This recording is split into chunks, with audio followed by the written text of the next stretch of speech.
लड़की बाज पड़ोसी। ये हैं मिस्टर मनसुख। उम्र 60 साल। वैसे तो इनकी उम्र है राम नाम जपने की, पर मनसुख दिन रात अलग अलग लड़कियों का नाम जपते रहते हैं। अरे लड़की, सुन तो, तेरा नंबर क्या है? अंकल, अभी तो आपका नंबर है। अर्थी बुक कर लो अपने लिए। अरे अभी तो मैं जवान हूँ लड़की, सफेद बालों पे मत जा। मनसुख राम को लड़कियां छेड़ने की गलत आदत थी। पत्नी बहुत पहले गुजर गई थी, जिसके बाद मनसुख खुले बैल की तरह हो गए। जहां दिखी नारी वहां लाइन मारी। मनसुख राम के पड़ोसी सोनी जी के यहाँ नई बहू आई। नाम था कल्याणी। अरे वाह बेटा कल्याणी, तेरे आते ही घर में खुशी खुशी हो गई है बेटा। अरे माँ जी, जलेबी खाओ, बात मत करो। बोलने से खुशी को नजर ना लग जाए। जैसे मोहल्ले की हर लड़की पे मनसुख की नजर थी, वो कल्याणी को भी बुरी नजर से देखता है। एक दिन कल्याणी छत पे मिर्ची सुखाने जाती है। दूसरे छत पे खड़ा मनसुख गाना गाने लगता है। उफ उफ मिर्ची, हाय हाय मिर्ची, देखे तो तुझे लग जाए मिर्ची। कल्याणी को लगता है कि यूं ही गा रहे हैं, शौकिया तौर पर ये तो होता ही रहता है। एक दिन कल्याणी आंगन में पौधों को पानी दे रही होती है। फूल हूँ गुलाब का, चमेली का न समझना, आशिक हूँ मैं आपका, सहेली का न समझना। कल्याणी को ये बात बहुत अजीब लगती है, क्योंकि शायरी बोलते वक्त मनसुख उसी की तरफ देख रहा था। वो अंदर जाती है और अपनी सास को कहती है, ये जो हमारे पड़ोसी हैं। अरे दूर रहना उससे।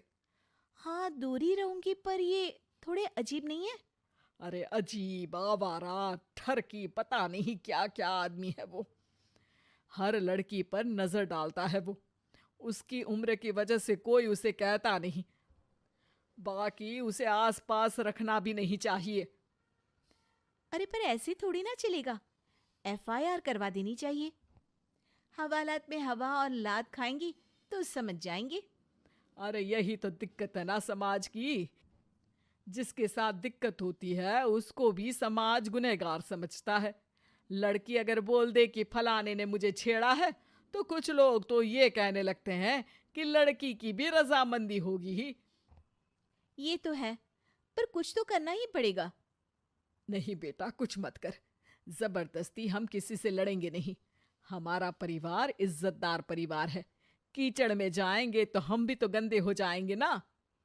लेकिन सासू माँ, कीचड़ में जाए बिना गंदगी कैसे साफ होगी? अरे बेटा, मैं तो यही कहूंगी कि तू नई बहू है। अपना रुतबा बना बाकी औरतों में। अपनी समझदारी से, अपने काम से इन चक्करों में मत पड़ बेटा। बहू सास की बात ना चाहते हुए भी मान लेती है। और कई ऐसे मौके आते हैं जब मनसुख बहू पर उल्टे कमेंट्स करता है।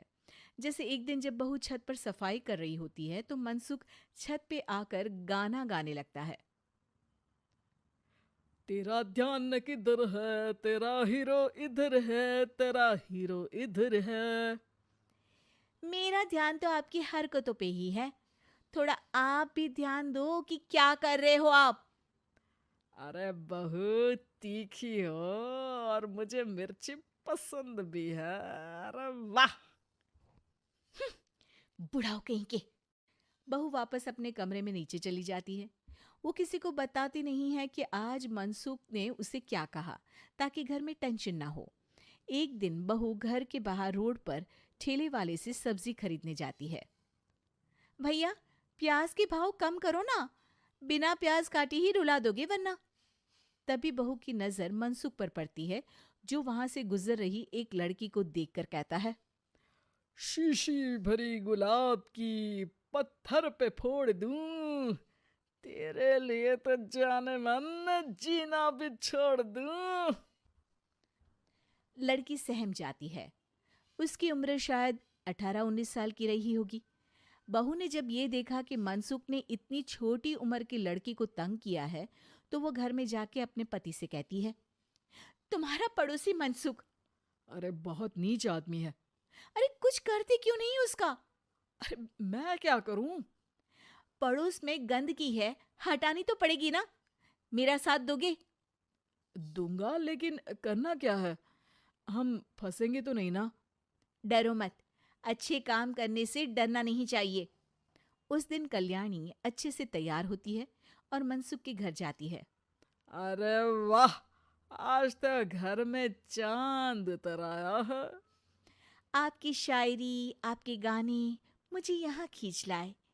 शाम को मेरे पति और सास घर पर नहीं रहेंगे।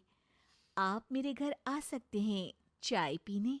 अरे जरूर जरूर, मुझे पता था तुम समझदार हो, पर इतनी जल्द मुझे पसंद करने लगोगी ये नहीं सोचा था। चाय पे इंतजार रहेगा। मनसुख शाम को कल्याणी के घर चला जाता है। आप बेडरूम में बैठिए, वहां चाय पियेंगे। अरे वाह बेडरूम में चाय मनसुख हंसता हुआ बेडरूम में जाता है और वहां का नजारा देख के घबरा जाता है। वहां पर मोहल्ले की वो सारी लड़कियां खड़ी हैं जिनको आज तक मनसुख ने छेड़ा था। कल्याणी भी बेडरूम में जाके दरवाजा अंदर से बंद कर लेती है। अब बेडरूम से सिर्फ डम डम डिशुम डिशुम की आवाज आती है और बीच बीच में मनसुख की चीखें भी सुनाई देती हैं। अरे माफ कर दो बिटिया, अरे नहीं नहीं नहीं, अरे डंडे से नहीं, अरे अरे लग जाएगी, अरे आई। बेडरूम का दरवाजा खुलता है और मनसुख की हालत एक लुटे फटे कौवे जैसी हो जाती है। किए की सजा तो मिलनी ही थी आपको, लेकिन आपकी और आपसे ज्यादा हमारी इज्जत का भी ख्याल रखना था। इसलिए इस बार शांति से धर धर के धरना किया हमने आपकी। अगर जरूरत पड़ी तो बाहर जुलूस भी निकाल सकते हैं। आप ऐसी गलती नहीं करूंगा, मुझे माफ कर दो। बहू मनसुख को बाहर छोड़ने जाती है। मनसुख अपने घर की तरफ बढ़ता है। वैसे आपको चाय कैसी लगी? मनसुख अपने दुखते गाल पे हाथ रख के कहता है, कड़क